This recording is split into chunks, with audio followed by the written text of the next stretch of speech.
So, should I click this button? Yeah, of course.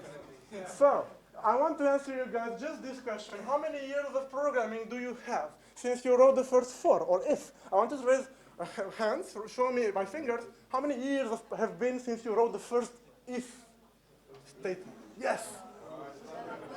If you want, you can do that. Okay, hands down. How many years of Java now? How many years of Java? How many years of Java? Java, you know, the coffee. The best language in the world, right? Java, good stuff. Okay, now, this is me. No, this is I'm a consultant at tech lead at IBM. This is my team, actually. I really love my team. I'm a lead architect for the largest client of IBM Romania. Yeah, 21 years, so I should use it. Then, lots of years of Java, for money, I mean. I'm an evangelist about clean code. I'm really maniac about clean code. In case you know me, most of you I think you know me already. So I'm really maniac about clean code, and I've spoken to quite some conferences already. You can find my talks here. I have a website. Yes, I have a website. Good. Then, what I want to do really, what I like to do most is training, technical trainings. And I have some experience by now. Lots of clients there, and topics like Spring, Hibernate. This is commercial. Yes, I know. Commercial, sorry. It will last, sure. Clean code, yeah. Design patterns in faculty, in the Java course. Yes, I'm really proud of that. In Polytechnic, yes. Unit testing, I love TDD. Scala, yeah. And then Java performance, and any other, and more other. So, guys, reach out to me. Right?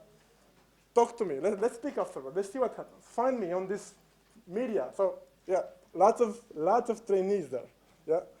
Anyway, let's get back to work. So, what should we choose first? We should start with some beans, with some inheritance, right? So, how do you do inheritance in JPA? Yes, inheritance, good stuff.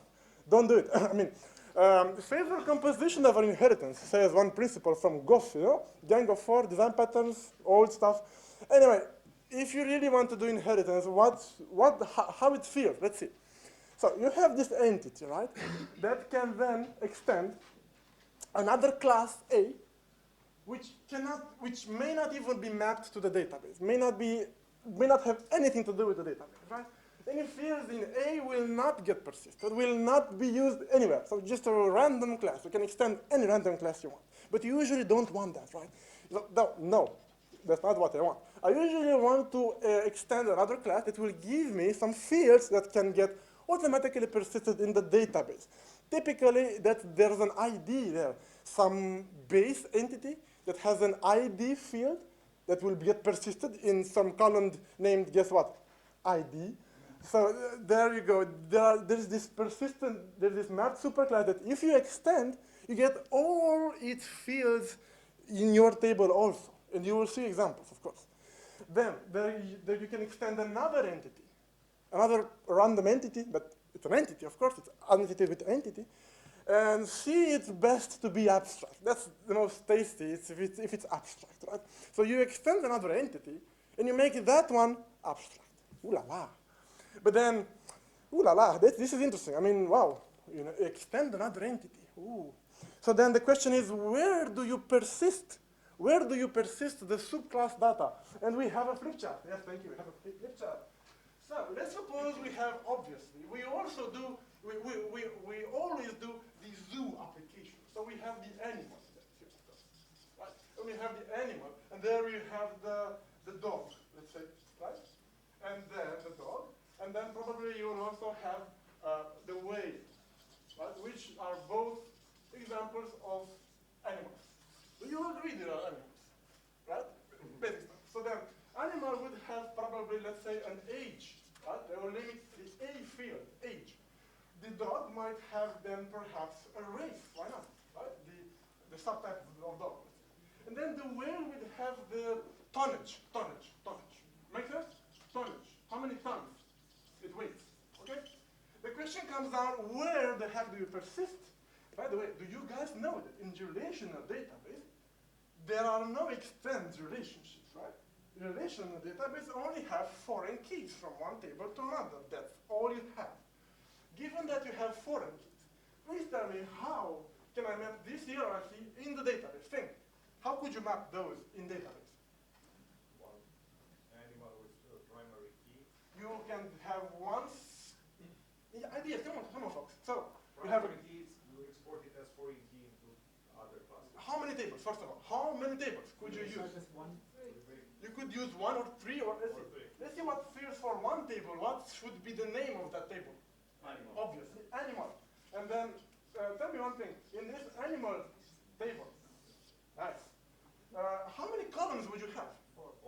4. I mean, there will be an ID, of course. There will be, of course, the age of the animal. There will be the race of the dog and the tonnage. Would you need anything else then? What? A discriminator, because there can be 2 rows here. One would be a whale and one would be a dog. How would you know if it's a dog or if it's a whale? Make sense? So then you need this discriminator column that will store for a dog. Guess what? Dog. As a var chat, simple as that. And for a whale, yes, I mean, really. So you need this discriminator column. Good. Another idea how to map this in database. 3 columns. 3 columns. 3 columns is named joint. This is a strategy named joint because I will do what? Obviously, I will do out of joints. Tell me, how many tables? So you said 3. So one table would be named animal. Another table would be named dog. Another table would be named whale. Excellent. Good job. Now, in the animal, what columns do you have? ID. And age, of course. In the dog, what columns? Baby. Only the race, right? The race here. And there will be the tonnage, of course. There is still one more alternative, which is called table per class. I mean, the animal, of course, is an abstract. The best practice says that you should only inherit from abstract entities. So this one doesn't have a table in this case. You only have a table per concrete per class. Can you guys see what I'm written here? Yeah. Approximately from the back. Yeah. Table per class. There will be 2 tables. One will be the name dog, and the other one will be whale. Interesting. Let's see these. Because you told me everything. I should go home now. So all in a single table. In this case, I have a record, and I have these 2 types, John and Marina, let's say. And by the way, this is a ship, and has a flag. Of course, has a flag, right? A person can hold a flag, but you should not keep that in database. So only ships can have flags. Make sense? Yeah. And only persons can have sex. I mean, you can talk about the ship and say it's a she, but good. Then table per class means to have one table per concrete entity, which means, as you said here, person and ship. Only the subtypes, they're actual concrete entities. Make sense? Which of course includes name because they both have names, and sex here and flag here. Exactly what you told me, but now in the real world with real entities. Good. Now joint means that you have person and ship that will have foreign keys to the records table. Make sense? There will be foreign keys in there between. Nice. Now let's discuss pros and cons. What's good on the first approach? Less tables, of course, less tables. But, all the columns for a ship will be null for a person. Agree? Of course, I mean, what the heck. Good. So then you cannot put any not null constraint on those columns, right? Yeah. Can't possibly put a not null there. They will be nulls. Good, so you can't use not null. That's one disadvantage of that. Good, now, this is useful actually when there are a lot of shared columns there. So columns that appear in both, which are common to both of the entities, to all of the entities. You get the point. If there are 7 columns which are shared, it's very convenient to use a single table. Actually, this is the most used strategy, really, in JPA. Good, so shared when you have a lot of columns. Now, however, so this is the simplest and also has best performance, says the king. Rodney Hatcher. He became a Java champion, right? Last year, I think. So this guy even wrote a book about Java performance. I will mention him again. Good, and then let's talk about this one. What do you think is good on that one? You see exactly the entity. You will see exactly what the entity contains. So there will be only columns for the fields of that concrete entity. Make sense? Just those columns only. So you can have, this is usually useful when you have a lot of specific columns. So in case you have 4 subclasses and they have dramatically different columns, you should go for this approach, because this will keep all those specific columns here in different tables. You will not mix them together. So as a guideline, if they have many specific columns, you should go for a table per class. It's a better database design, one could say, because now only the person could have a foreign key to an address. Now really, what could be the address of a ship? It's hard to tell, right? It's a harbor. I mean, but the person has an address. So you can link only the person table to the address table. So you get these foreign keys. You can do these foreign keys now on. You could do also here, but really, would it make any sense for a ship to have an address? You know? So these are some of the trade-offs that you have to do. And of course, you can put not null, right? You can put not null right now because you have specific tables per each entity type. Good. Now, when you use a single table, the first one, the most used one, as you told me already, I need a kind of discriminator. I need JPA to know how to determine if a row is a ship or a person, of course. So there you go, this is a type column there. For this to happen, you have to tell JPA the name of the column that will be used to store the discriminator. In this case, I told JPA to use type, right? This is just a default. JPA will put a name anyway, but it will be discrete by default. Doesn't matter. The only thing that matters is that by the way, you said you want to use the single table strategy. It will be all put in a single table. And then you said that you want to add, by default, somehow hidden, a column named type that will store the actual type for each row. And for each concrete entity, you will then say that this is a person. And guess what will appear? Person. This is a ship. These are the values to store that JPA will store in the database in the discriminator table. Do you get the point? Yeah. Who got the point? Raise your hand. Good, nice. Good. So now, honestly, I would like to do this demo right now to see how it feels. Right? I mean, let's play. What the heck? So, in my virtual machine, if you start it, this will automatically start, or the Eclipse with the JPA2 project started. But, you know, database. Look, I have a program that if I run, it starts a database. How cool is that? So I run this program, and it starts a database. Of course, it's an in-memory database named H2 that I can then connect from my Eclipse. The full instructions on how to get to my settings are written on the paper. You can take it there afterwards. So then, from the Eclipse, I can connect to the database. That's the beauty of it. Let's see if it does work. Let's see. Connect. Time out again. Come on, connect. Connect. It started, but started for nothing. Come on. 32%. Yes, thank you. So we then have a Spring Boot application that there is a model already written there. So in my domain entity, there are a lot of entities. Actually, if you flip the page with the instructions, you will have the model that I have there. So when I start this application, let's see what happens.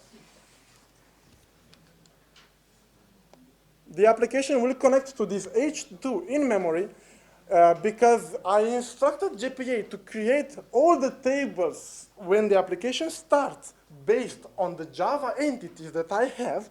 When this starts, you can see in the database that alter table, create table, all the tables are created right here in front of me. So now if I refresh this stuff, let's see, refresh, public, table. Look, there you go. These are the tables that were just created just now by the JPA when it started. Actually, the Hibernate created them. Good, and now let's look at my model. Do I have a model? Yes. So in the model, I have this, if you look carefully, I have teaching activity. How can I get to my model? Wait a second. So in the JPA, big model. Yes, big model. This is the model, right? You all have it printed there. And the hierarchy is right here, you see? This is the hierarchy. And it means that the teaching activity can be of 2 subtypes, lab activity or course activity, okay? Let's see this happening. So in my workspace, I have this. Let me show you the code first. I have this teaching activity, which is who else wants the virtual machine? You can get the stick and copy it. Is that? This is the abstract entity, which is the teaching activity in my case, which has the inheritance strategy joined. What do you expect to see in the table if I tell you that this class is extended by 2 subclasses? What do you expect to see? 3 tables. Let's see them. So I look at my database. I see here teaching activity. I see also course activity. I see also lab activity. 3 tables joined, right? And let's change this and put single table. Single. It's asleep. Single. I press Control space, of course. Single table. And then I will need to specify a discriminator column. How would you like to name it? So this is the discriminator column that will be added by JPA automatically with the name equals, let's say, Voxed. And if we save this, let's see what happens. Let's see what happens. First of all, let's see if it really started. So I use a Spring Boot application with dev tools inside, which means that whenever I change the code, the application gets automatically restarted, which is a good thing. And at each startup, the database is refreshed. Let's see now, refresh.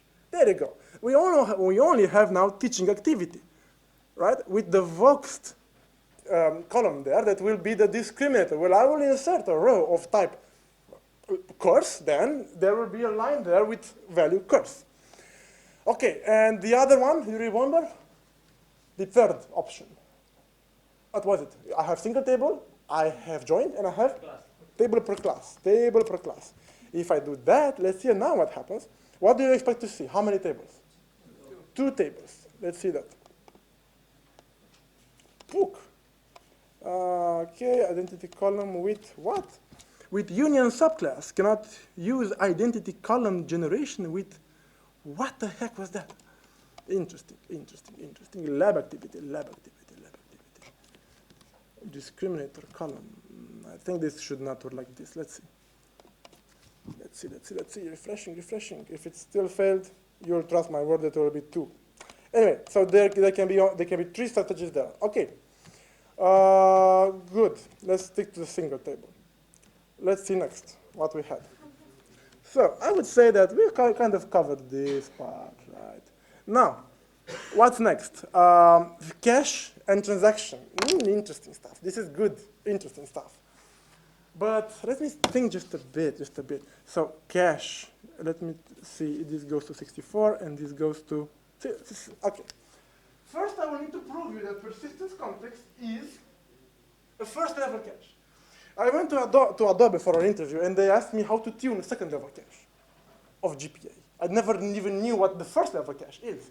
So I was like, what the heck are you asking me? That's the kind of question you will get on strong companies. But first level cache, what's that? Let's see.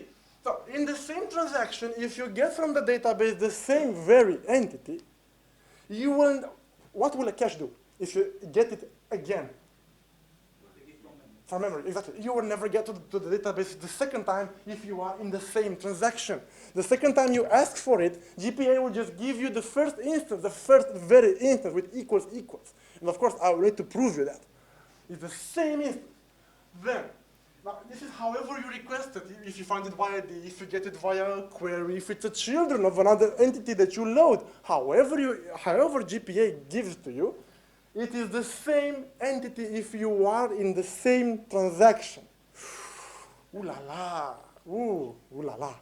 Now, I would say that the persistence context, which is actually, you can imagine persistence context to be just like a pool of instances swimming happy there, right?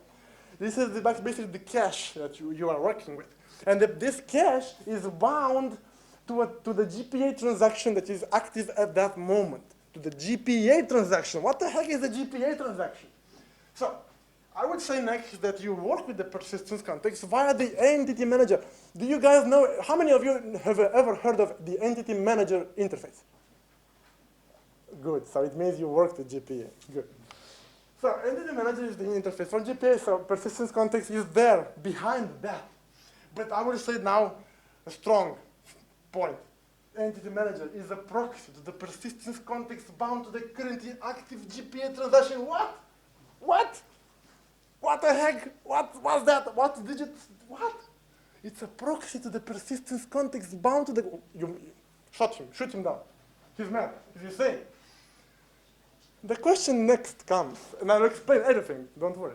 The question next comes, how do you update an entity with JPA? Do you need to save it back in the database? No, it gets automatically written down. Any changes you do to the entities that are attached are automatically saved to the database. Christ, what? What do you mean? So you set the name of a curse, and then automatically you will see sometime later in the log, update, set name equals. Exactly. What? How, when? This is the main question. When does this happen, really? Just before the transaction commit. Wow, what the heck is you that are telling us so?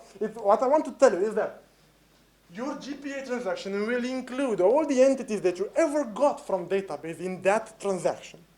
You will find them in that JPA transaction, all the entities that you want to insert in the database. You will find in the same JPA transaction all the changes you've done to the entities attached. And you will also have there the pending deletions. The pending deletions? What? So again, your code might do entity manager.persist. It will translate sometime later into an insert. If you do curse.setName, it will mean that sometime later the name must be updated, right? Now, you can also do remove, which will be translated to a delete. Makes sense until now? You know, CRUD, right? Update, delete, create. These three. So these three will be converted eventually to some operations to the database. Now, to each JPA transaction, there is one and only one persistence context. Have you seen Les Miserables? They tied big balls of iron to their feet, right? This is like persistence context of a transaction, right? It's the same thing. I mean, it's this pool of objects that moves together with your JPA transaction. It's bound to it, one-to-one. It's my own persistence context. So then the persist will get sometime later converted to an insert. This one will get to an update, and that will get to a delete. But the question is, when will this get to the database? Because you always work on a database connection that goes to the database. So our database is dumb. Our database only knows about SQL, about insert, update, stuff, basic stuff. At some point, JPA will have to talk to the database. So all the changes that you do in your JPA transaction will eventually get in the database, but they will get in a database transaction. Do you know what a database transaction is? How many of you know what a database transaction is? Okay, so you do know then that you can insert, and if you roll back, nothing happens. Nice, right? So a database transaction is an, let's say, atomic block of work that you can either commit at the end or roll back. Good. Now, this JPA transaction also has one database transaction bound to it. So this one is really a rich man. I mean, it has a persistence context bound to it. And it also carries a JPA transaction with it, a database transaction with it, right? It's really rich. Now, all these things will eventually have to get to the database, right? They will have to get there. So they will get there. And this operation to write all the pending changes to the database, it's called a flush. It's a flush. Yeah? You just flush all the changes down, to the database, right? You flush it. Good. But there is an important distinction. The flush is different than the commit. In other words, with JPA, you can see in the log inserts being performed in the database. However, this doesn't mean they will really remain there, because later on you can roll back. So pay attention. You might see inserts that you did not expect at some point with JPA, but don't think these really remain there. So you can then, the transaction later on can be rolled back very easily. Voila, this needs to be proven, I'm pretty sure. So the first thing I want you to realize is that the persistence context is not only a read cache, meaning what I've told you before. if you get the same entity again, you will get the same identical instance. This means a read cache, right? But the write cache means that your changes that you want to do don't just go to database just yet. Just wait a bit, right? They wait a bit until you flash the changes to the database. So flashing is exactly that. Sending to the database all the pending changes that are there or on your entities. It will run the inserts, the updates, the deletes, everything. So basically, the question is, when does the flash happen, actually? And this is a creepy part. The flash will happen automatically right before the commit of the JPA transaction that you are within, that you are in, right? So that's an important, very important point. Then it will also happen automatically before. Now, do you know that say there are only two things hard in programming? Naming variables. Nah, yeah, that was the second one. The first one is cache invalidation and naming things. Naming things. Now, folks, if I was about to insert something in the database, but then I run a select and I count how many rows I have, I hope you agree that my insert has to go to the database before my query goes there, right? So somehow all the pending changes need to be flashed when you run a query that might get influenced by your changes. Make sense? So this is what this means, that these changes automatically go to the database when you want to run a query that might be influenced by these pending changes. So in other words, you don't give a in other words, you should not care. JPA will just make it work. Whenever your pending changes will influence, it will do it for you when it must. So just trust in JPA. Right? Trust in Hibernate. You can also do entity manager.flash, but it is a code smell. You should never actually need to do that yourself. You should rely on the default behavior of JPA. Good. Now, when does this commit really? JPA transaction commit. I mean, do you guys know about the operation commit, the semicolon, and then you press run? This happens in the database, right? You do commit, and you can run this in the database. And your transaction gets committed. Now, when is a JPA transaction committed? That's more creepy. I would say that it occurs automatically. When? But at the end of what? At the end of, if nothing bad happens, of course. So what? What do I mean here? The JPA transaction commit will flash all the pending changes to the database. It will also commit the underlying database transaction. So then, how do you control this JPA transaction? Now I will go to slow mode because this becomes hard. How? Don't mind that one. Just don't treat that. We are in Spring. How many of you use Spring? How many of you use EGB? EGB. Oh. So we are here. Okay, good. Then, if you do that, before you enter a method, the transaction will get started for you. Before. Then, after you exit the method, the transaction will be committed. What? After? Who? Who will commit it? Let's see. But if you throw an exception from that method, this is the bad thing that it will roll back your transaction. Oh my God. So transaction get created before you enter a method and then get automatically committed when you exit the method? Are you mad? This is a declarative way of working with transaction. It works by proxies. Do you guys know what a proxy is? A proxy. Who knows what a proxy is? It's something that sits in between, that intercepts your method call. And I will show you just in a moment. To make it work in Spring, you put a transaction, and then you say propagation. What the heck is propagation? Let's see that, if you can understand.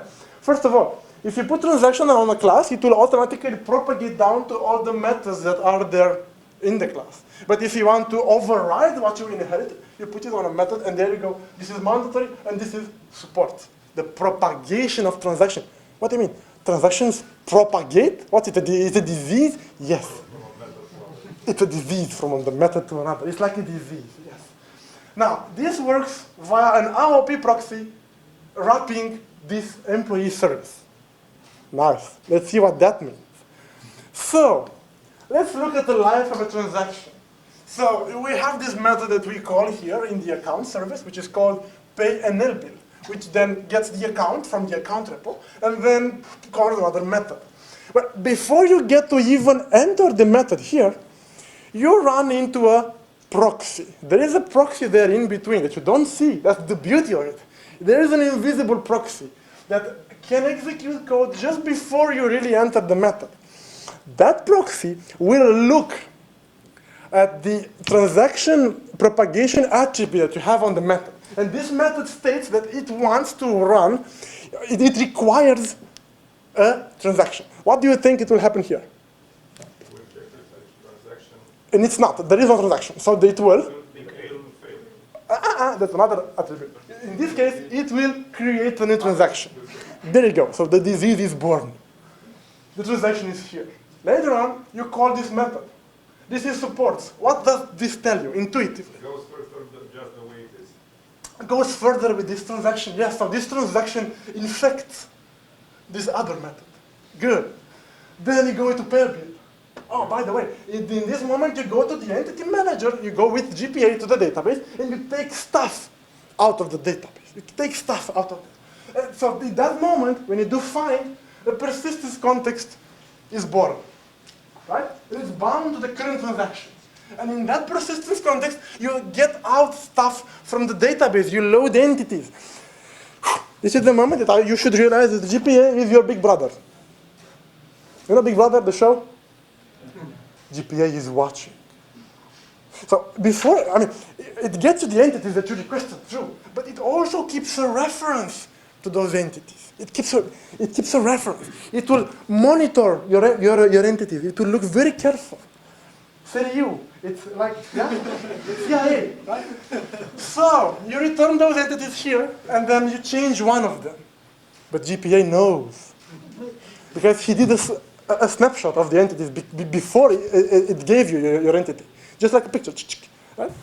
Good, and then the things just go get better. Because here in this other method that you also infect, of course, you request the same very entity. What will happen? We'll check that it exists. It will see that your entity, it's already there loaded in the persistence context of the transaction, and it will get you that entity from there. It will never hit the database, folks, and you will see that in the experiment. So you get the same entities again, of course. And then at last, because nothing bad happened, the auto-commit happens here. When the auto-commit happens here, what will mean is that this change gets persisted to the database. You will see an update, la la la la. Make sense for you? Good, nice. Now, afterwards, this persistence context goes kaboom, gets destroyed. So you've exited the method. After you've exited the method, the persistence context dies. Big brother dies. CIA shuts down. No one else cares. It's like when you are 18 and you get kicked out of your house. You're living. Right? No one else will care about these entities. This is interesting. You can do whatever you want with them. No one will monitor them. Make sense? Good. So, how does transactional really work? This is probably one of the toughest points in JPA, really. You want to wire a B, which is a B, of course. It is transactional there. What do you get here? A B instance? You get a proxy, thank you. So, you won't get B.class. You won't get that. You will get a proxy. You will get a proxy instead. Something which looks like B, smells like B, walks like B, has the same method as B, but it's not B. No. It's something else. It's a proxy. And you call this method trustworthy, believing. I'm a believer. You believe to call. You want to go there. But no, you first get to the proxy. And what will the proxy do? We'll add. Aha, you want transaction stuff. Aha, start transaction. It will call the method afterwards. And after you finish this method, guess what will happen? It will get here, and it will say, I've opened the transaction. Oh, though nothing bad happened, so let me commit. So there is someone in between, you know? Someone is listening. It's in between you and the method you want to call. Good stuff. So this one can do more things before really delegating to the intended method. Wow, yes? How does it work in a non-AOP environment? It doesn't, of course. You have to start transaction. Entity manager has a method named start transaction. Woo-ha, yeah. There you go, start transaction. There is a method get transaction in the entity manager. Don't use it with Spring. But if you don't have Spring, why don't you have Spring? Then, for some reason, you don't have Spring. So no, this works very well with declarative stuff only if you have some AOP, as you say, and container there. Good. Nice, good. So proxy, there you go. We saw the proxy. Perfect. Good. Then let's see what's this transaction about. So you see, this method A will call a method B, as it was the case. In case it declares that, in case B declares here, exactly here, that it supports the transaction will enter. If it came without a transaction, it enters without a transaction. Make sense? So, required means that if it came with a transaction, it comes with a transaction.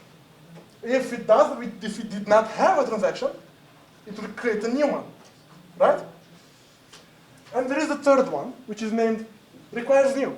If you came with a transaction, I don't care. I suspend that transaction, and I start a new one, right? And then, in case I came without, I get a new one, of course. These are the transaction propagation attributes, plus 4 more. But we don't use them. You only use these 3, mostly. Ooh la la. So then, life is not that good all the time, right? So yeah. Life sometimes sucks. Let's see what happens. The same scenario. Required means that someone coming without a transaction will get a new transaction. Make sense? Do you follow? Raise your hand who is not asleep. Do you hesitate? Huh? Good. And then get account, and then you enter this one. Fine.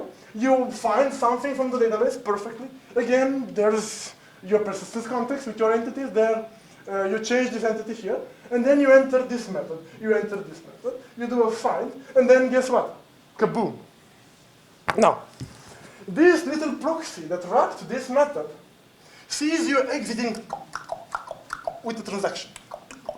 And it says, whoa, hold your horses. We don't ride horses in here. So, at the moment this proxy sees you riding your exception happily, stops you and says, wait. What do you do? And this means something bad happened. How would you feel if a policeman riding a horse will be walking the floor here, patrolling, right? So it will just kill the transaction. At that moment, it will kill the transaction. So there you go. This is a zombie transaction. A zombie transaction. Like any good zombie, still walks. And then this exception that you've thrown here, you may swallow it.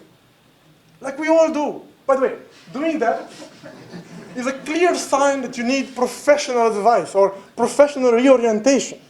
I heard they are hiring shawarma guys there at my... So, swallowing exception is the last thing you will ever do in my project, actually. But yeah, there are other COBOL projects that we have.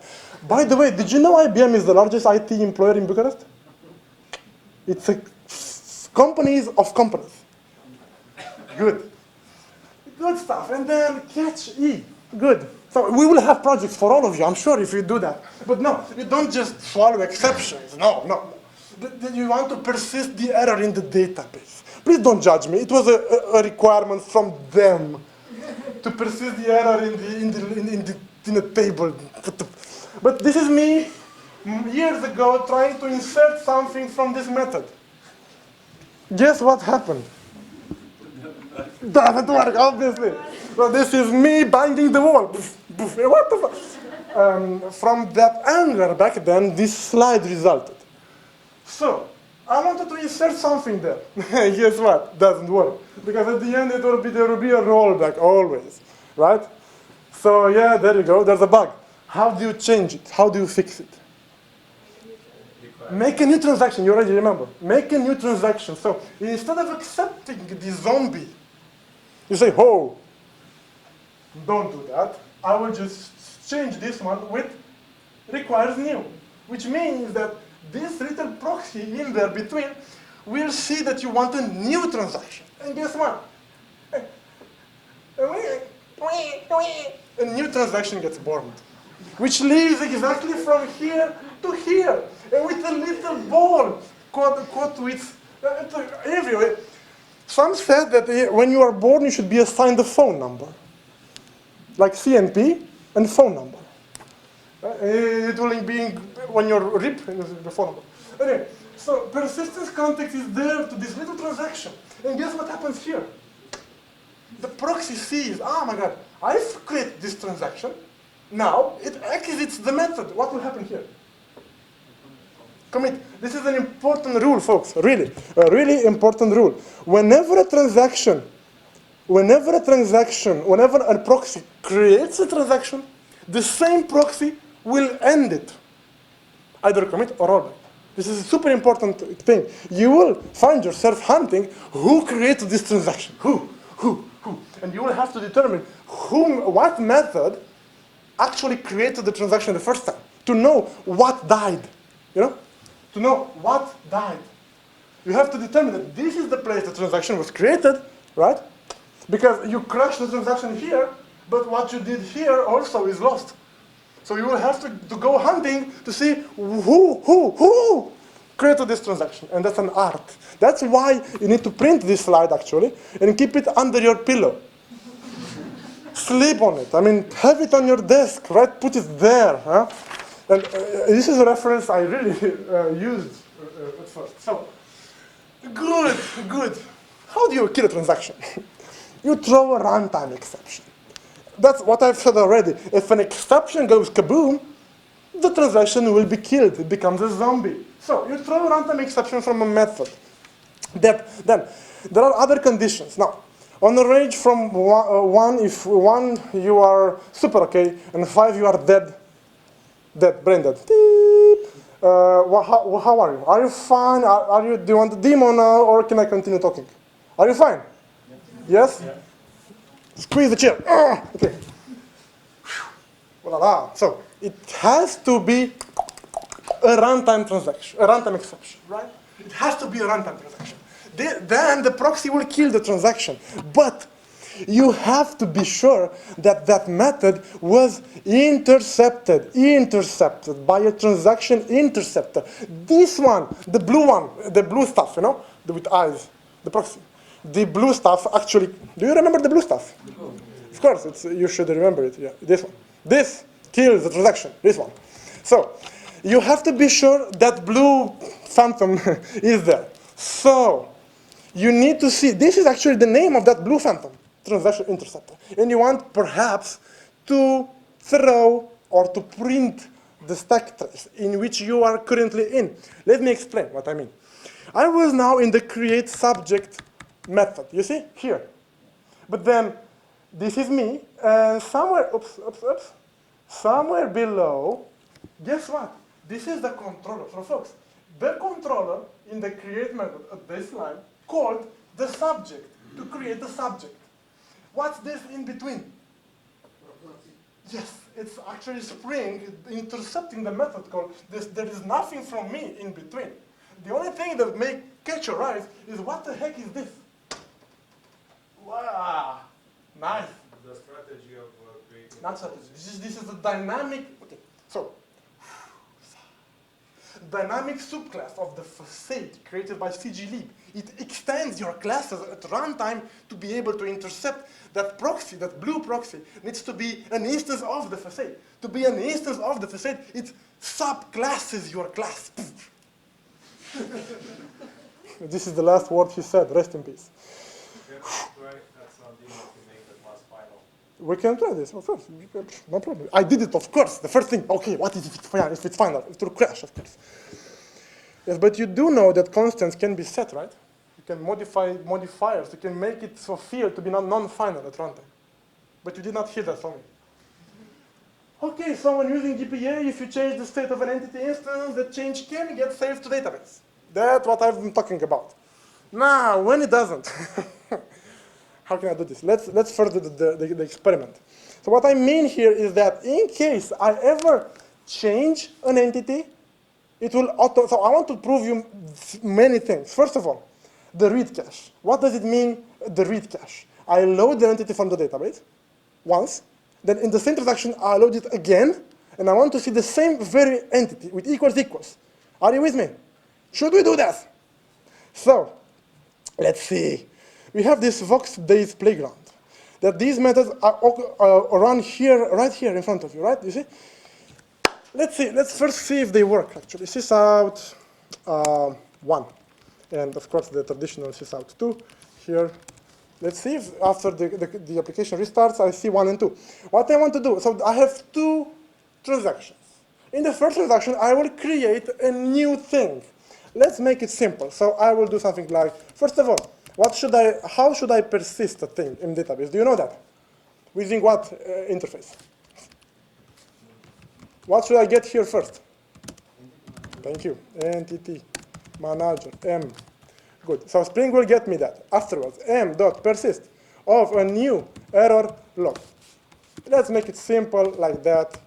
No fuss, easy stuff. And I want to see this in the database when the application started. That's what I want to do next. And I want to open the error log and see it's there. There you go. This is what I wrote. I'm not sure if this is my A.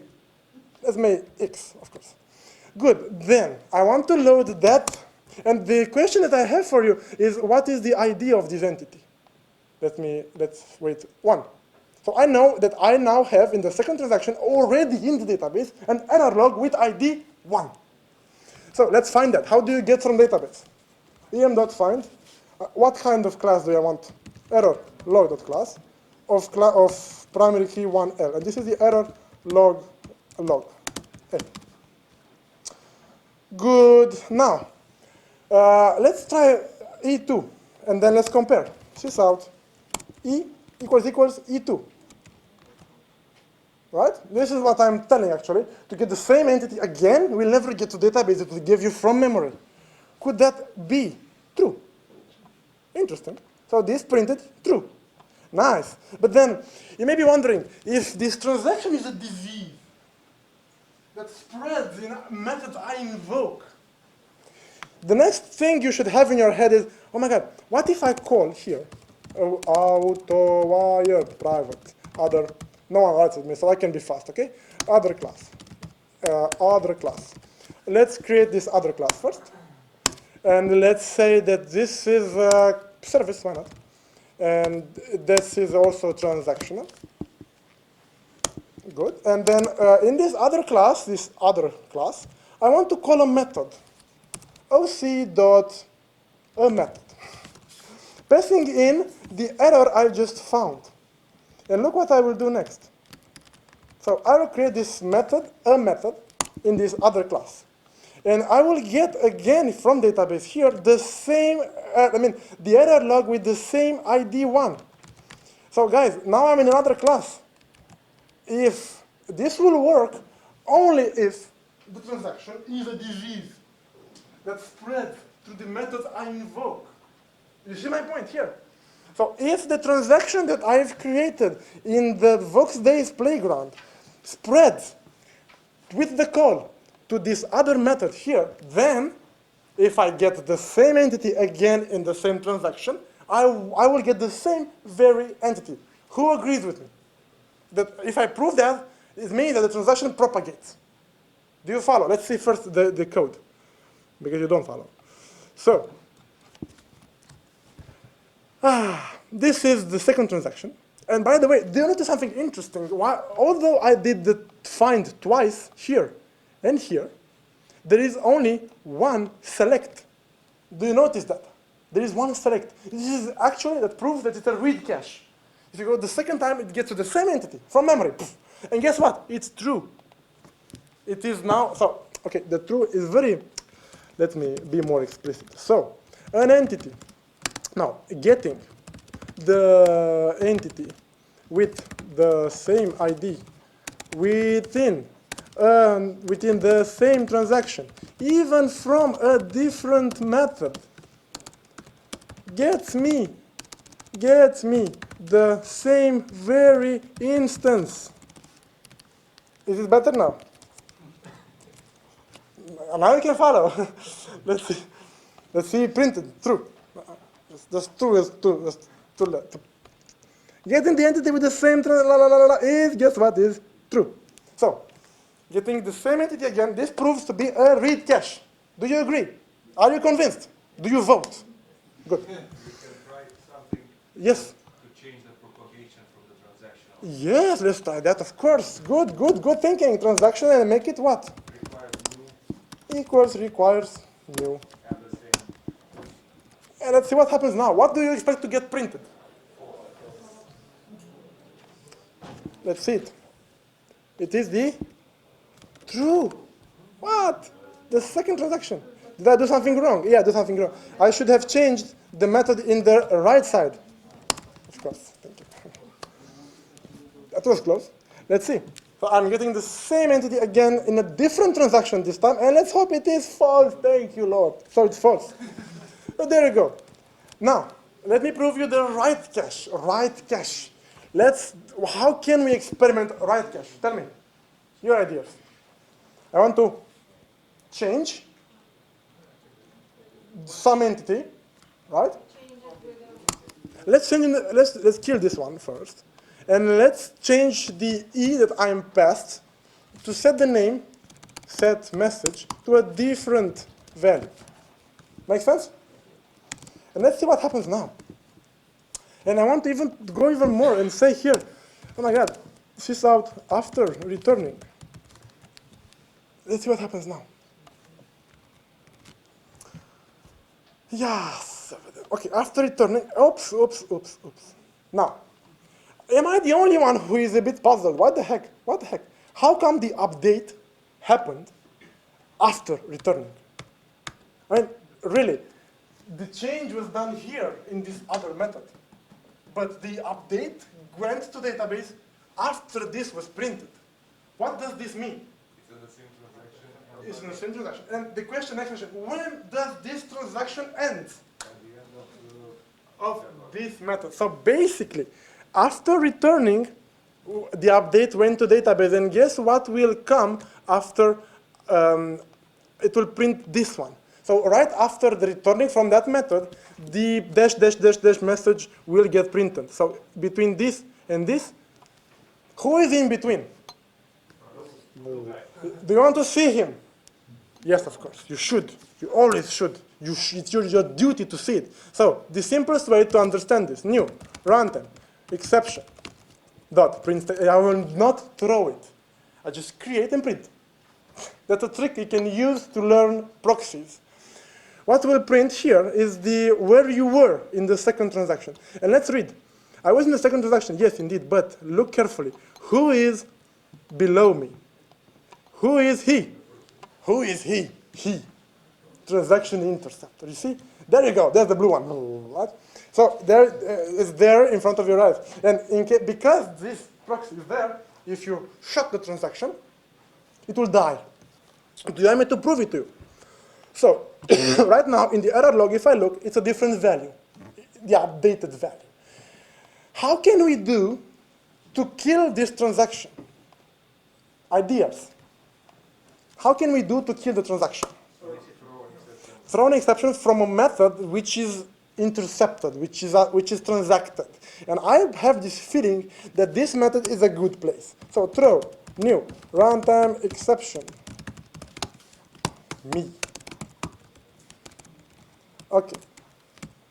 Good. Ah, come on. Okay, so then if I throw this exception, it will propagate where? It will pop out from here, you see? So then I do quickly here a try, and a catch, and then I will exception. Of course I will do that. Shawarma. That's what happens now. Ooh la la, let's see if it happens. So sometimes I can have surprises here, really. Let's see.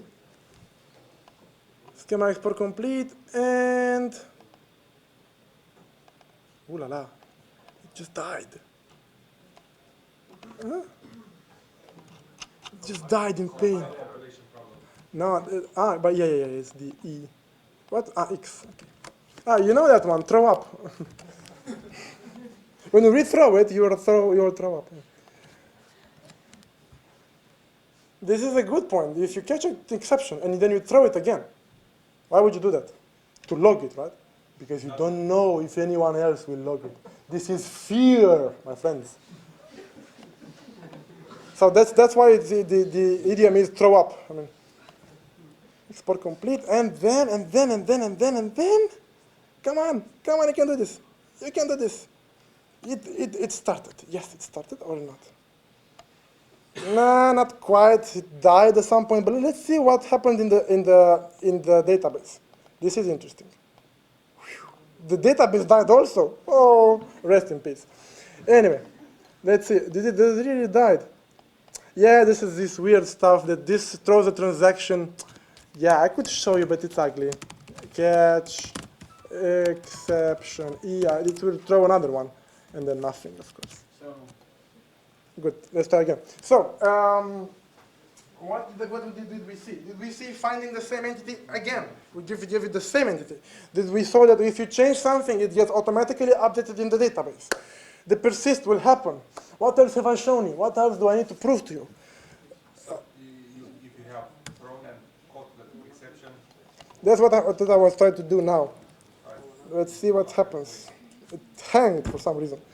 It may be that the very database needs to be restarted somehow. Let me start database from, oops, not that one. Start database, run. Okay, and then from this JPA2 application, again, let's try the second time. What else do I need to prove to you? It will be nice to see the requires new sometime, right? That will be nice to see. Let's see if we can do that. But I want also to see what else do we have in menu. This will do what? This will do this and this, actually. We need to get there with optimistic, and I think I'll do first Spring data. Okay, so it's still alive. Let's see to the database. What is the error log? I need to reconnect, I think. Reconnect, close. Reconnect, public, table, error log. Thank you, x6. Why is it x6? Let's get this one. So, what happened? x6 was the initial value. Let me prove that to you. The initial value was x6 when it got inserted. Then, in this other transaction, from this method, I've updated the value to be different value, and then I've thrown an exception, you see? This change never got persisted because the transaction died, right? This is exactly what had happened. Because the transaction died once you have thrown the runtime exception. Yes, because this one went out of the proxy surrounding this method and killed the transaction. Okay, we can go on further, but I think it will be too much, really, for this. Let's see if we can cover more things. Spring data JPA.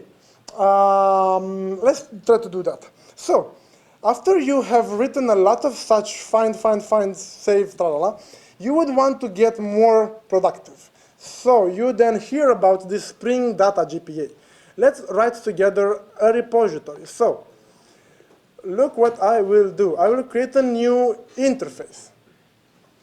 By the way, this will be probably the most creepy thing you will ever see with polymorphism.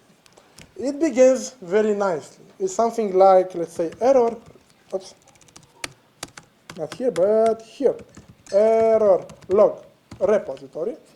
I need only to extend with, by the way, you know that interfaces can extend other interfaces, right? JPA, repository.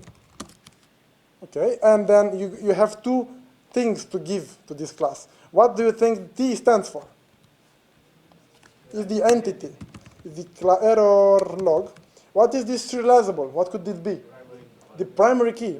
This is a long there inside. This is all I need to do, folks. Now, let's see whether if I can inject this one. So this is a class from Spring. You can see this, Spring. Let's now go to my VoxDays playground.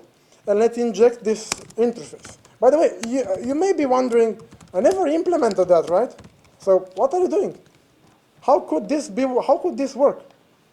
I'll quickly comment this one for a second. And the Spring should not start, right? I mean, what the heck? I created an interface. I mean, started.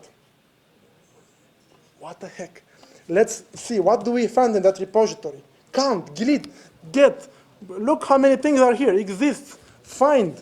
Wow, this is the Garden of Eden. Look, find all with pageable, with iterable. Can even, oh my God, find all can give you a list, can get, whew, nice. So, to get now from this repository an error log, how do you think we can do? Find 1 of 1L. Yeah, this might not be very, you might not, yeah, wow, what a thing you did, wow, incredible. But you could still wonder, who the heck, what the kind of implementation is there? How to find out?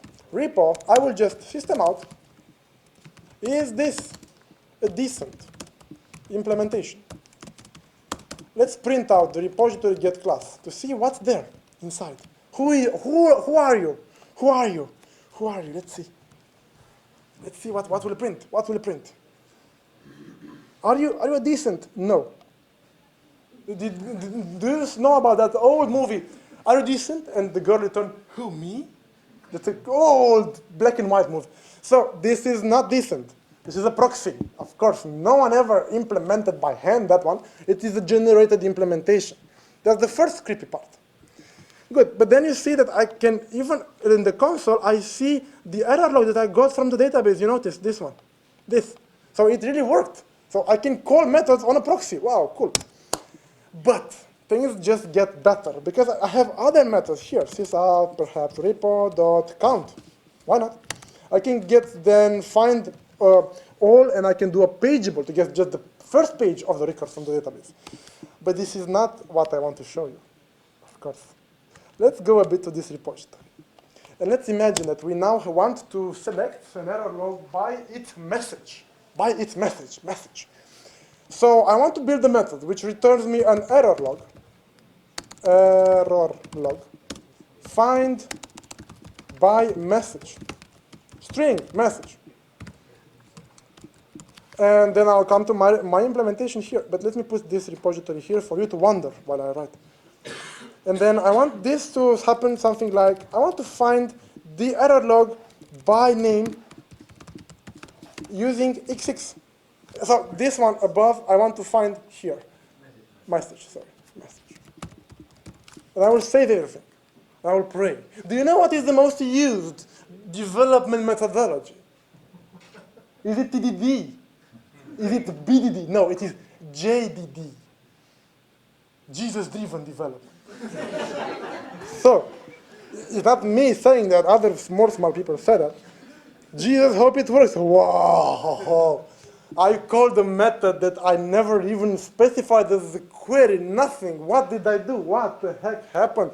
What the You have chosen a good name and it implements JPA. Because you know, but if you don't, let them wonder.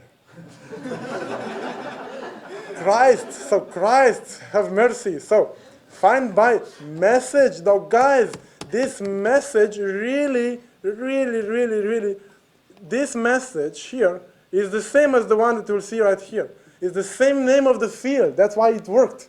Spring built a query to query by the name, right? Good. And you can do many other things. You can do count by message. You can imagine things. Good. But you can even do more. Let me look a bit at the model that we have. Let's try to build a query that will get me the teacher of, no, let me get me, the subject with a teacher of a given name. So I want to pull out of it a subject that I will say find by. And then let's look a bit in the subject. It has a field which is named holder teacher. So what if I say find by holder teacher name? String teacher name. What's that? So I want it now to traverse a relation between two entities to get there inside and to join them and then to get the name from the teacher and get me back. This is interesting. Let's see if this could ever work. So find by holder ID. And then I will say like this, it's enough. So I want now Spring Data to create a query that will join, that will get me to another entity first, and then put the condition.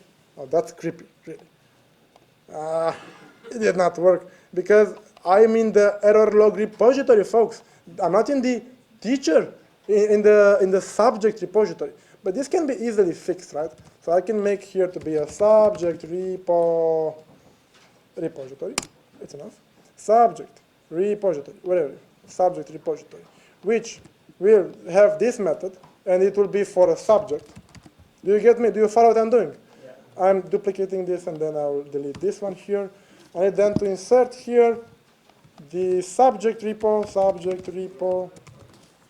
S repo, and then here down below I will say S repo, like this. Quick and dirty, as we all love it, right? As we all want it.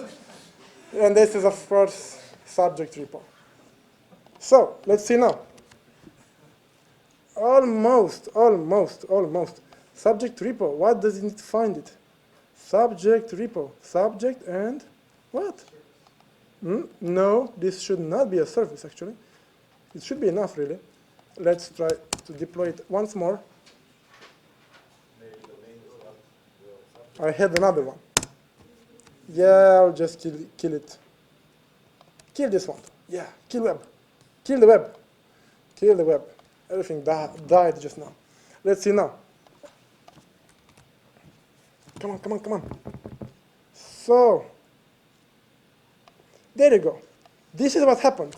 Guys, from subject, left outer join teacher. Where the teacher name? So Spring actually generated me a query that will get me from the subject to the teacher and then get the name and filter by that. Good, but sometimes life is not that easy. Sometimes, as you all know, if you work with JPA, you will have to write JPQL, the thing that you did not want to hear about. JPQL is that query language in JPA, and if you want to do that ever, let me see just quickly one thing. Did you wanted to hear about lazy load? I think so. Folks, I won't be able to cover everything, of course. This is a 2-day workshop that I'm talking about here, but just quickly. The point, lazy load. Do you know what lazy load means? Yeah. Let's do that first. If you get a customer from the database, what would you get by default? The name will get already loaded, okay? That's for sure. But if you then iterate over the students of a course, what will happen? What do you think will happen? So folks, now I'm talking about a course which has many students, perhaps 1,000 students. What will happen? What do you think will happen? Do you think JPA will get me the course loading the 1,000 students by default? No. This will be stupid, right? I mean, crust. So then it will wait. But the idea is that JPA wants you to believe you are working only with objects. So it wants you to believe that they are all there. So it gives you this list, and you trust in its set, and you think this is full. Well, in fact, it's completely empty. It's a sort of proxy. Let's see. So before you even start iterating this list, you will see in the log a select getting the students of the course. This is like Hibernate being caught naked. One moment, I will go to get the data. Okay, there you go. That was all here, right? Just technical issues. Huh? Good. So there you go. Then how the heck?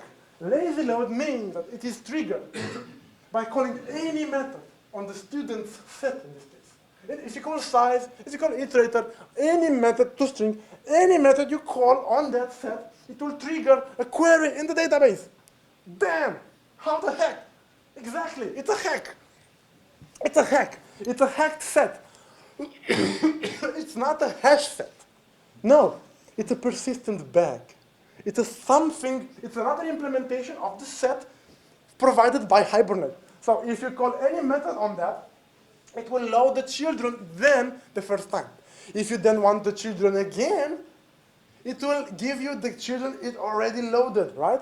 So the first time you want to go over this collection, it will get from database. The next one, guess what? We already have them. Look, they are in promotion. There you go. So this only happens once when you first access the list of children. Make sense? Yeah. Who got it? Good. Now, defaults. Fields are always loaded by default. All the columns in this table are loaded always by default. Good. Then, this, what do you think? Will this be automatically loaded? No. It's another entity, right? So if you load it, it means to join or to do another select, right? Wrong. It says eager loaded. It is by default loaded by Hybrid. Automatically. When you get the course, you will also get the teacher. Wow. Cool stuff.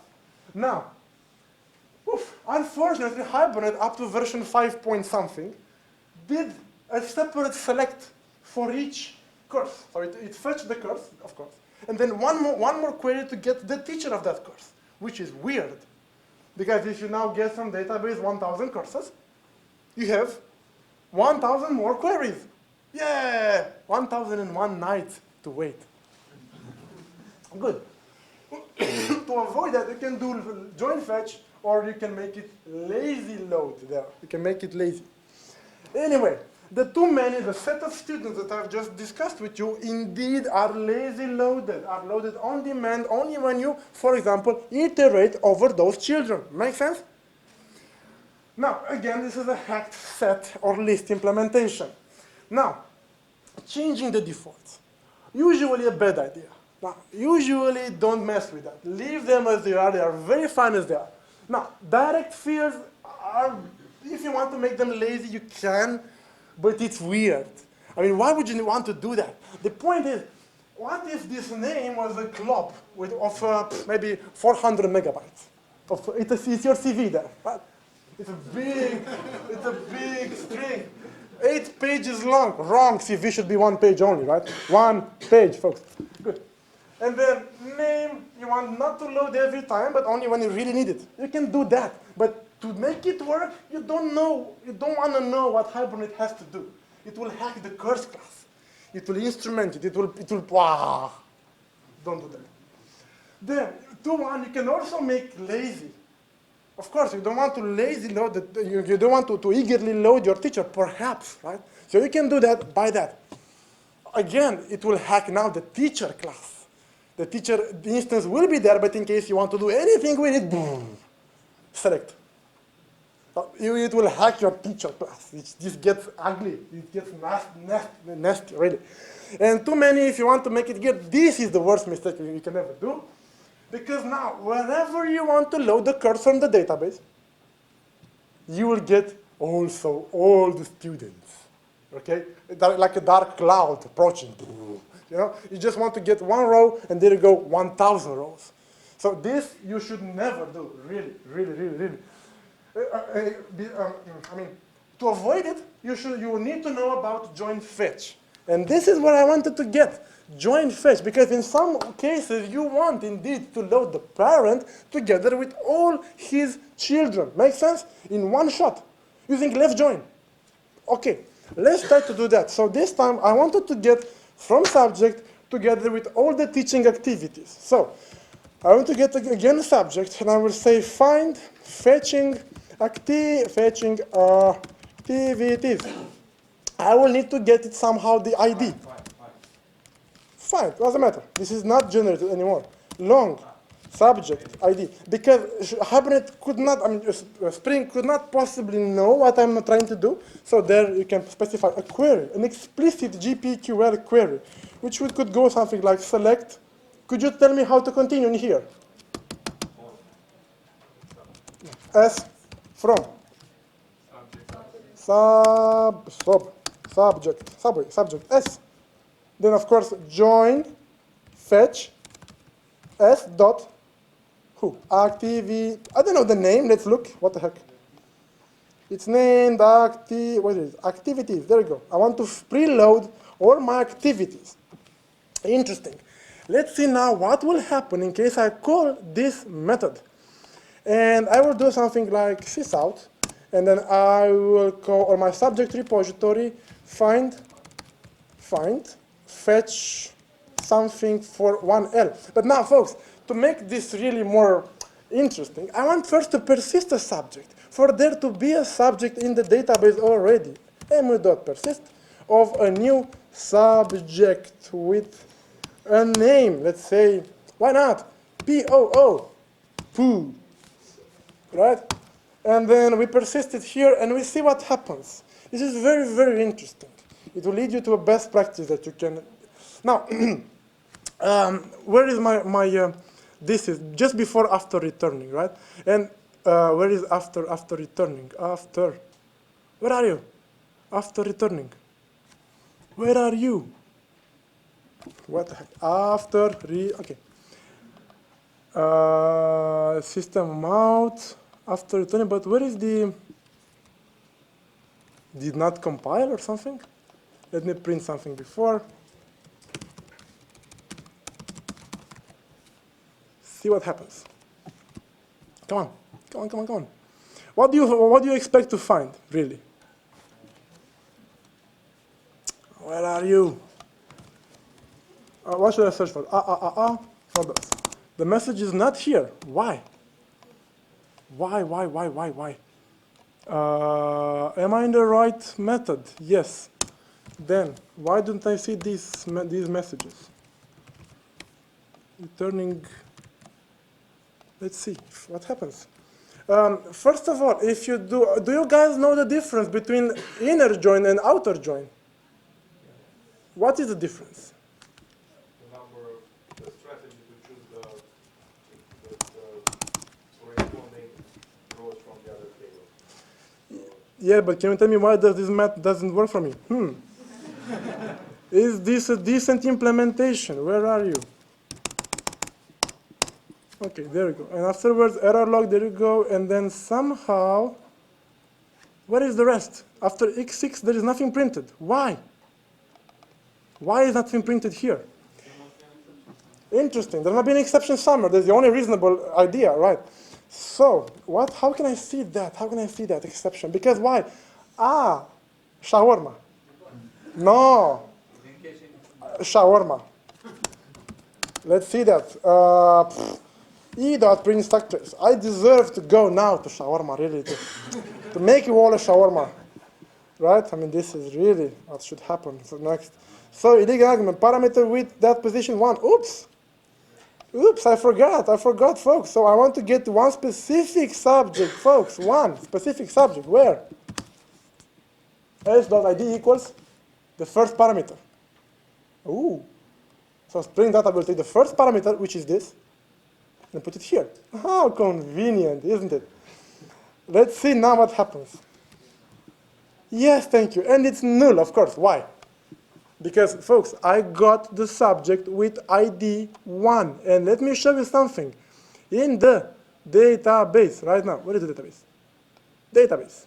Database, subject. Guess what? There is a row with ID 1. Why don't I see the row?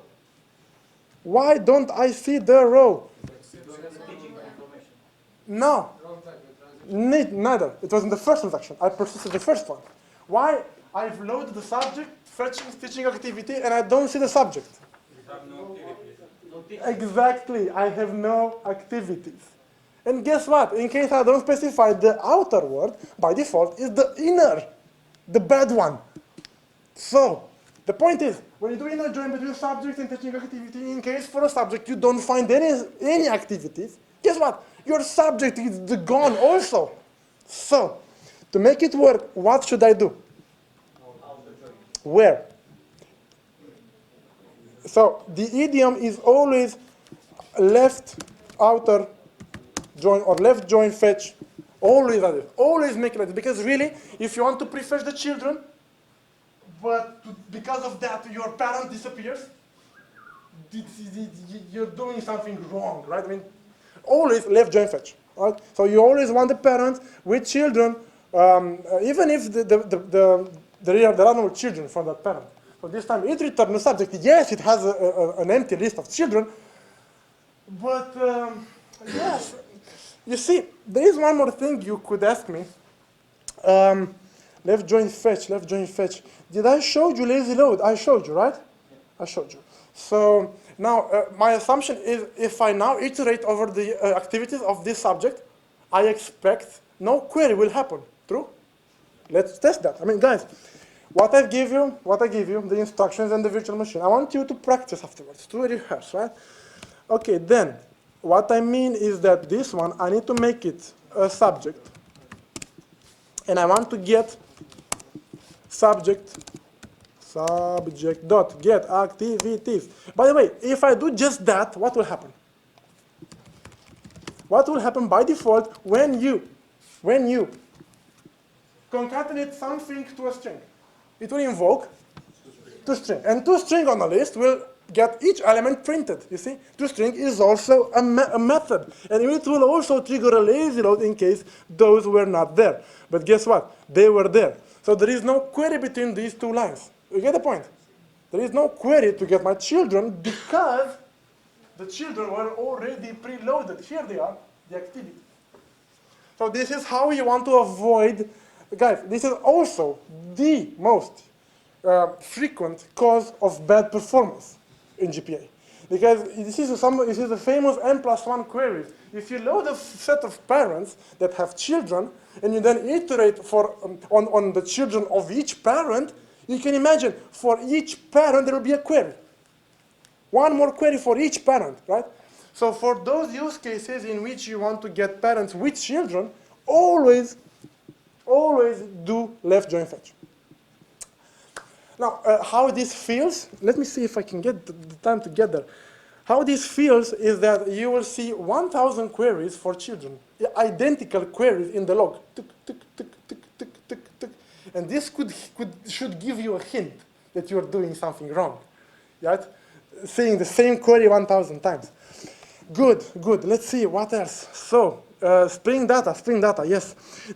I need to tell you one more thing. There are also other kinds of queries that you can build in your application besides just getting by some fields or doing queries in a dedicated JPQL. There are also the dreaded dynamic queries that you build by this plus equal. Let me show you what I mean. The queries that map to search forms in the user interface. So, for example, this is how I do all my dynamic queries. It begins with 1 = 1. We all love it. It's classical. It's already mythical. The 1 = 1.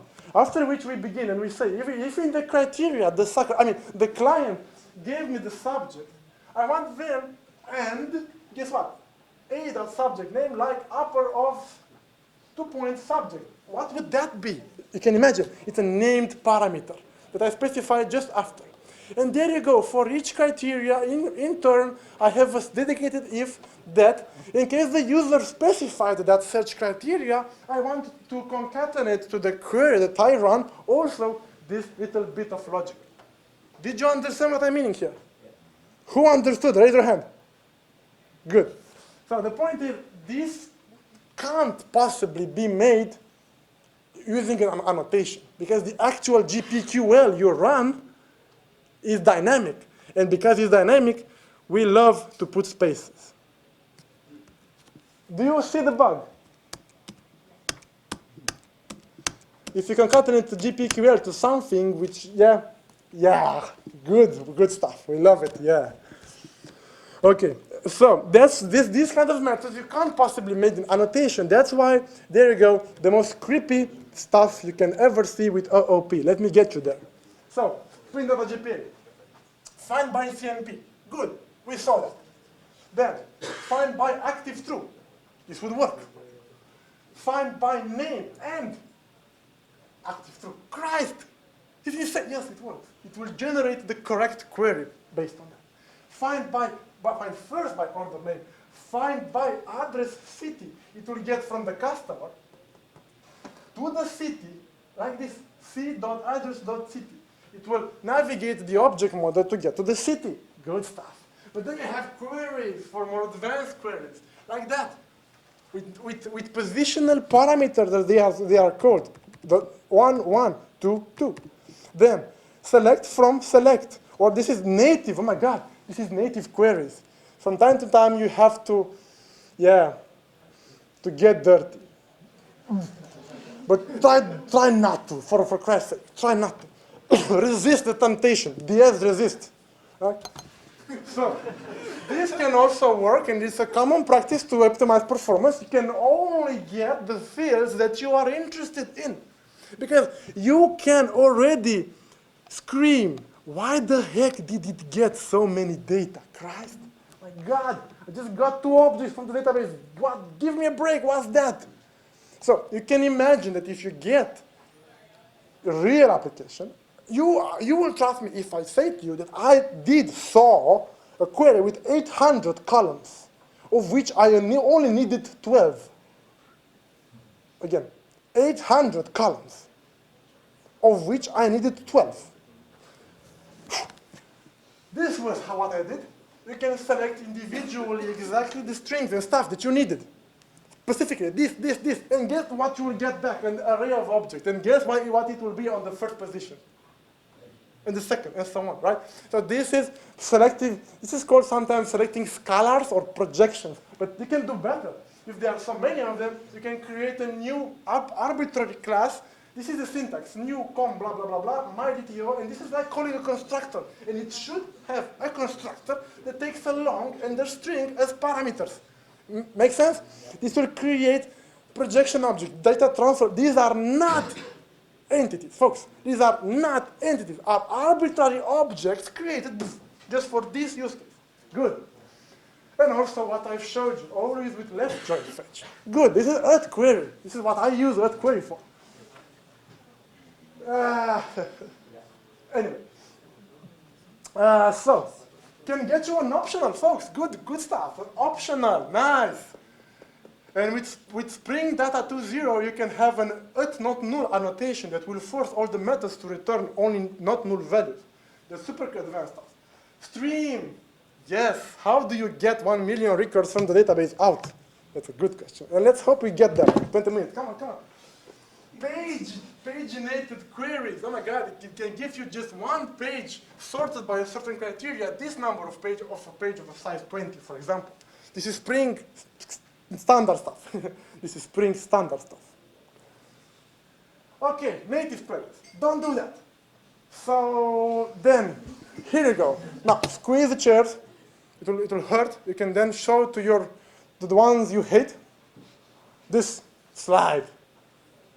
This is your repository with find by name, @query, what I've showed you. Then this extends from JPA repository, which is a standard stuff from Spring. Then you can also make this interface extend another interface of your own. I should find this one.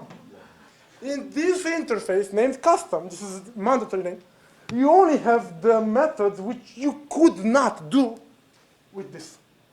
In particular, the dynamic queries search that I showed you, plus SQL. And then you implement just that interface. Sorry. So the point is, it is somehow like this interface. You have partially implemented here. Guys, this is how it feels. Let me prove to you. So let's look a bit in the teacher repository. This is the interface. By Control-O, I see the methods defined in this file. This. But if I press Control-O again, by the way, sorry for using Eclipse. If I press Control-O again, guess what I get? Everything that I ever inherit. And look what I can find there. There is a search activity method, which is defined in the interface named teacher repository custom. Folks, be very careful. Teacher repository will extend entity repository and will also extend the teacher repository custom. This custom interface only contains those methods that were too hard, that I could not get implemented using @query. And then I come and I implement only this interface with my real implementation. And I specify 1 = 1. And I love myself for that. 1 = 1, and I say. Okay? So this is what happens. Literally, you are implementing a part of the methods of this interface. You are partially implementing an interface. Christ. Really, you have to use impl and custom. It's mandatory to do that. And this doesn't stop here. because you can place one more interface of your own between, like I did in production, which will add some more methods that you want all repositories to have.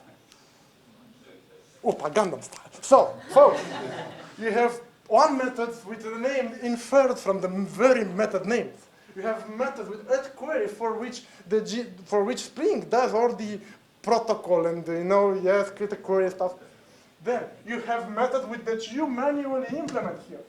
You have methods that you implemented for all the repositories. And you also have methods from the sky.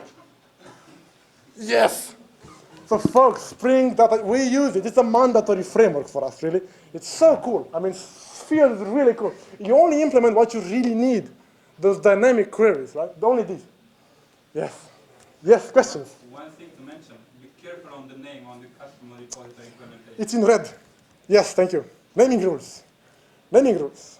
So this is indeed very important. So that Naming. That name is picked up by Spring? Yes, it is automatically detected by Spring. It looks for an interface named impl. For the implementation named impl. So it's it cuts custom. Look what it does. If he wants to see the implementation for this, he just types instead impl. And it has to find a class.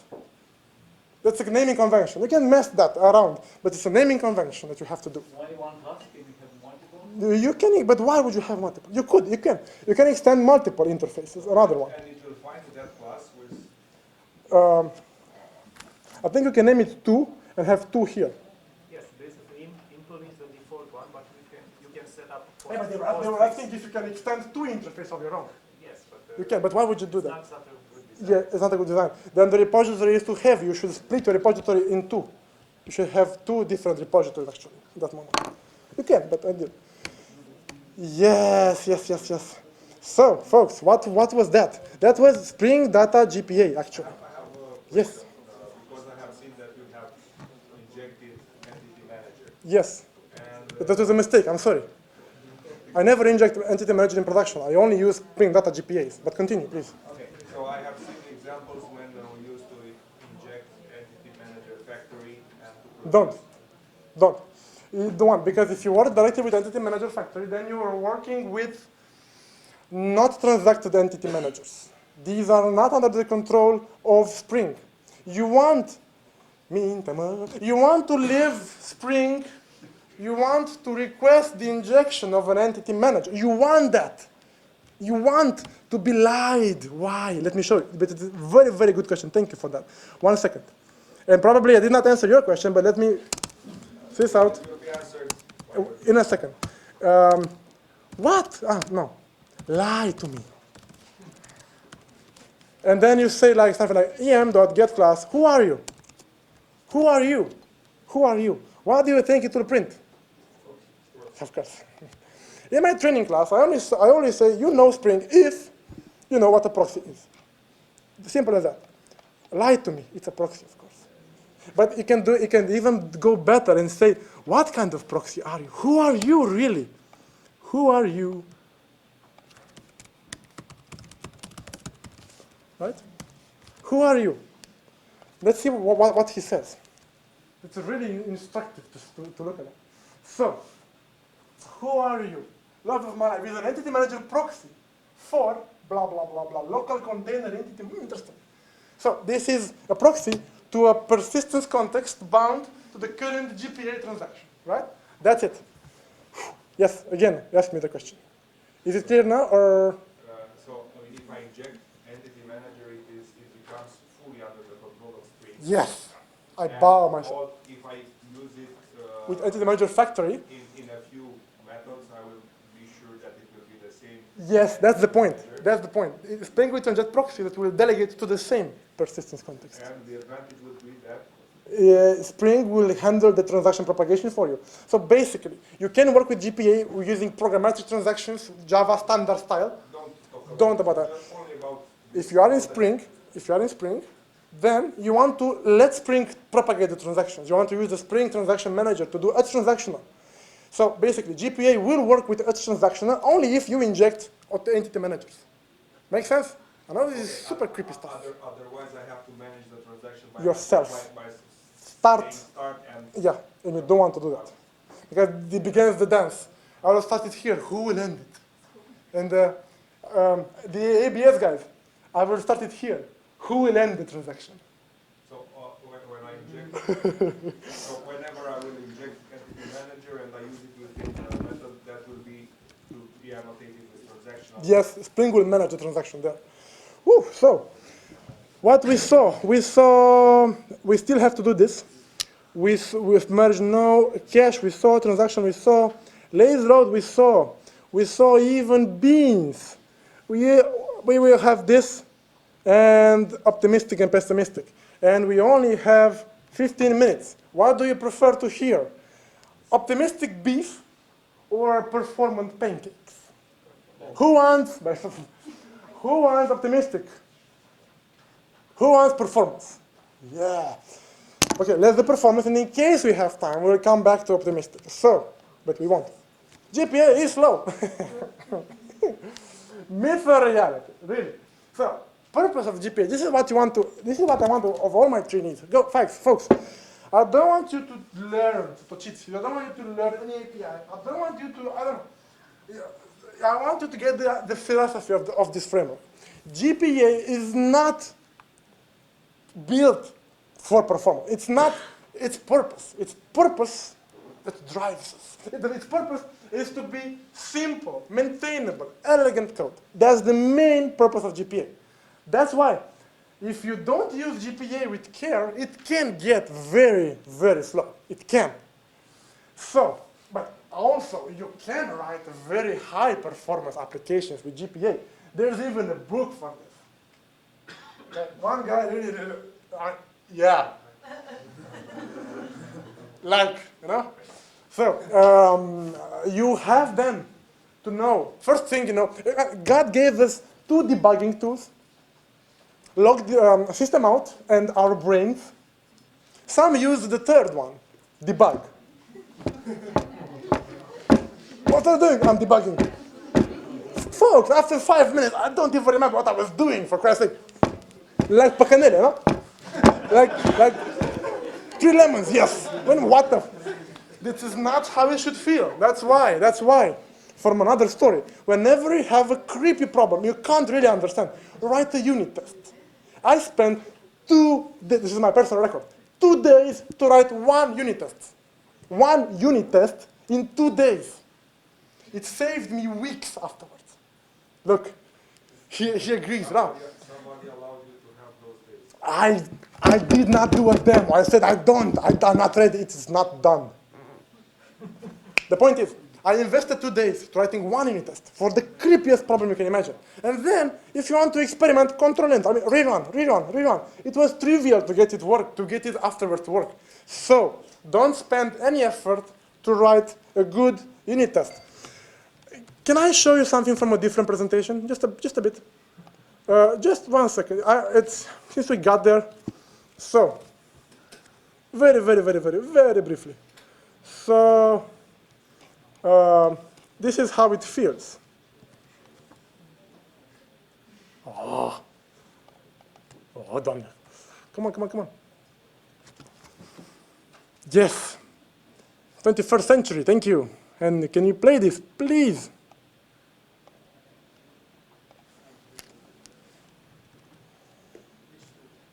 You can't hear anything, right? Never mind. But I wanted to put actually another slide that I want you to, come on. Where the heck is it? This one. This is really important. Invest any effort necessary to create a unit test for any tough problem you face. It will pay off, I promise. Email me if it doesn't. You can also keep just the first 2 lines as well. Yes, indeed. This can work also like this. It's even fine. It's okay. Yes. So, unit testing, good. Now, we were at performance, right? And we said, first thing you want to do to optimize the performance of a JPA application, you want to enable the JPA logging. The first thing we need to do. Then you want to have brains. And then also some SQL expertise. Good. Symptoms that you can experiment. Running the same query 1,000 times. Another one. Selecting hundreds of useless columns, out of which you need only 12. 1.5 million rows for 100 entities that you wanted to get from the database. Or big query, big, ugly query. Or in the case in which your user will want to browse through 1 million records. To browse, to scroll through 1 million records. Really? Really? Batch import, or yeah. Okay. So first thing you want to do to enable the SQL logging from Hibernate, this won't show commits, unfortunately, but you can go with something called P6 Spy, which is a data source proxy. I used it. It works incredibly. It logs everything. Simple as that. It's a proxy you put in front of the real data source, right? It just intercepts all the SQL that goes there and logs it nicely in a file. Very nice. Good. Now, by the way, logging all SQLs will make your applications behave like crap, right? All the SQLs, your application will burn. But the point is, you will see many identical queries. If that happens, probably you are doing lazy load in the loop. Let me picture again what I want to say, because this is one of the most important performance problems. When you want to load from database 1,000 parents, so you have a lot of parents, right? Parents, and then in a form, you want for each parent in parents to output the children, all of the children. What will happen? For each parent, you will do a query to load all the children. For the next parent, you will do another query to load the children, and so on. And you will end up with thousands, millions of queries run. Do you get the point? So it's one query for the parent and one query for each parent afterwards.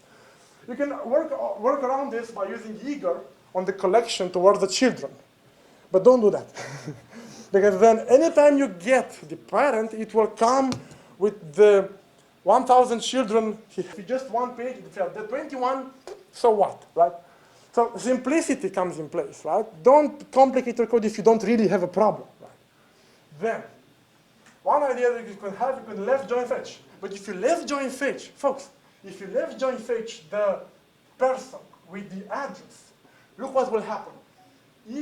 All the details of the person will be duplicated per each address. This is what happens if you do joins, really. This is basic science, right? But then if there are 100 columns here, it will matter. So this can get you, first of all, with a lot of rows, because, yeah, a lot of rows. And then you can get you with many, I will go on fast forward. You won't be able to read everything. Just listen. There will be many columns there. So there's a problem still. So if you have many, many, many rows, this is actually one idea to do first a query for the parents, and then a query for all the children of a set of parents with the in operator. It will get you back 1,000 of many, many children for 1,000 of parent IDs. And in several, actually, this amount of queries, you will get all the necessary data from the database. A lot faster, a lot faster. Then, if you have a lot of columns, out of which you need only a few, what you should do is actually don't get full entities from database. As Vlad says, never, when you want to search or export, never load full entities, but always load scalars like this with comma, and it will get you an array of objects, remember? Or you can select new objects using things inside, and it will construct new objects. Also, if you have time in a lonely night, go here and you actually Google Spring Data Projections. Read.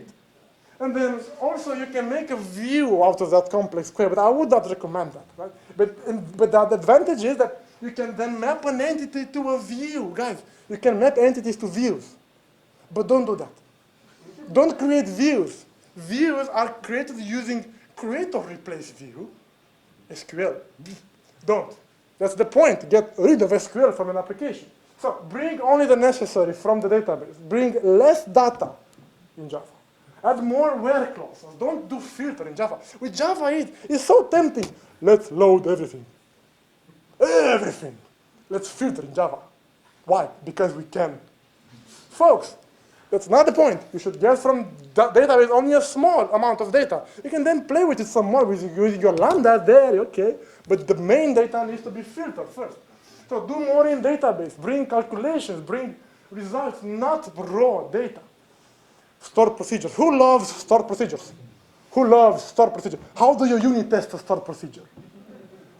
So, the point is, there is a balance there.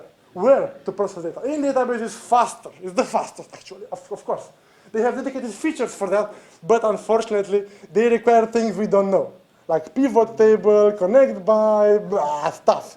So, we want to be in Java. We want to be maintainable, and we want to have especially unit test. Unit test, folks. This is what we are after. We want to have unit tested, clean, maintainable code, beautiful code, elegant code, right? So you want to filter a bit there and bring to Java the data and then process it further there, but bring small amounts of data, not 4 gigabytes of data. Okay? Bring small amount of data, of course. The big bad slow query, you should analyze it, explain back. You know those DBAs that are paid with 5,000 euros per month? Do you know what they do actually? I'm kidding a bit, but they look at their explain plan, they launch, and they just look for full scans. That's all what they do. They are, who is here a DBA? Is there a DBA here? So full scans, that's all they're after. They don't want to see full scans. So usually they add indexes, and they are paid with 5,000 euros per month. They add indexes. You're missing an index. And you have an index in JPA, Christ. You can put it right from code. So yeah, I'm kidding. DBA do a lot more, but this is how they optimize queries, really, right? And with hints. Okay, don't mind that. Oh God, I'm out of time. I'm out of time. Scroll. Primary keys. Sequence are good. Identity sucks. Identity will sabotage your batch inserts. Whatever that means. Caching, no. Recap, wow. Whew. Guys, I'm done. Really. So, this was just a brief, super fast, lightning fast thing about JPA. I did not have time to go into optimistic a lot. Until they kick us out. Why not? This is the first strategy you can use. No protection. What does that mean? It is time, of course. There are 2 users. Each get data from the database. They get Joe, H. Then, this is when they press on the edit button. Then they change them. So you have their models. They change stuff. And then one of them says he wants to change the age. And the second one wants to change the name. And they come, of course, in random order. What is the final age? What is the final age? 3, thank you. 3. So if they accept this behavior, you're the happiest person on earth. You're super cool. You're in paradise, right? I mean, yeah, you don't need to do anything, really. But what is optimistic locking? It means that when you get data from the database, you also get the version 7. What will happen? You will come back with version 7. What will happen here? It will reject, because version 7 is no more. At each update, the version will get incremented in the database. So from 7, it will get to 8. And if you dare to come with a version 7, it will throw you an exception, saying, bad luck, someone was faster than you. Please retry. And this can get frustrating, right? Because you need to redo your changes. This is ugly, right? Oh, and the pessimistic locking is the one in which you block this other user to open, saying that, I'm sorry, somebody else is editing the record, of course, and it looks like this. He's editing the record, so you can't edit it. Sorry, he just went back home, so please retry tomorrow.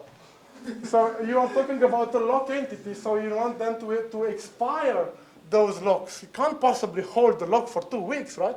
You want to do auto-expiration and stuff, and they will kick me because I'm out of time. Sorry, folks, that's all for today. Thank you all for your patience.